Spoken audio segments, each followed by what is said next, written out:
ஊர்ல நல்ல பேரோட தான் இருக்க, பேர் கட்டு போச்சுன்னு சொல்லிட்டு இருக்க. கோழி வாங்கிட்டு போனவங்களாம் பக்கத்து வீட்டுல போய் வம்பு இருக்குது. என்னையா கோழி அடக்க உடக்கமா வளர்க்க மாட்டியான்னு போன் போட்டு திட்டுறாங்கண்ணே. அடக்கமா வளர்த்து எங்களுக்கு என்ன கல்யாணம் பண்ண போறீங்க? அதுக்கெல்லாம் ஏது தம்பி புத்தி இருந்தா அப்படி பண்ணுமா? உனக்கு புத்தி இருந்தா இவனை ஏன்டா பார்க்க வர? சரி, நீங்க எதுக்குன்னு வந்தீங்க? கோழி வாங்கி பண்ண வைக்கலாம்னு வந்தேன். நீ சொல்றத பார்த்தா தினம் பஞ்சாயத்துல வைக்கணும் போல் இருக்கு. ஆமா, இவர் பெரிய சின்ன கவுண்டர் விஜயாந்த். ஐயோ, அப்படிலாம் கிடையாதுண்ணே, வாங்கிட்டு போங்கண்ணே. இல்ல தம்பி, இந்த கோழியை வாங்கிட்டு போய் நான் பஞ்சாயத்து போலீஸ் ஸ்டேஷன் என்னால அலைய முடியாது. அப்ப தட்ட தூக்கிட்டு ரோட்ல அல. அந்த அளவுக்குலாம் நம்ம கோழி அடம் பண்ணாதுண்ணே. லவ் யூ டா ஓனர. இப்ப பாருங்கடி நான் என்ன பண்றேன். இதெல்லாம் அடங்காதப்பா, செட் ஆகாது. அண்ணா, விலைய கூட குறைச்சு கொடுக்குறானே, வாங்கிக்கண்ணே.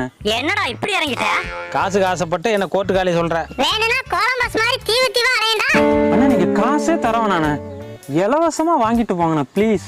ஏது இலவசமாவா? இவன் என்ன அவ்வளவு பெரிய இழிச்சவாயா? என்னடா முறைக்கிற? முட்டா பையதான் எங்களை வாங்கிட்டு போவான். நீ முட்டாளா அறிவாளியா?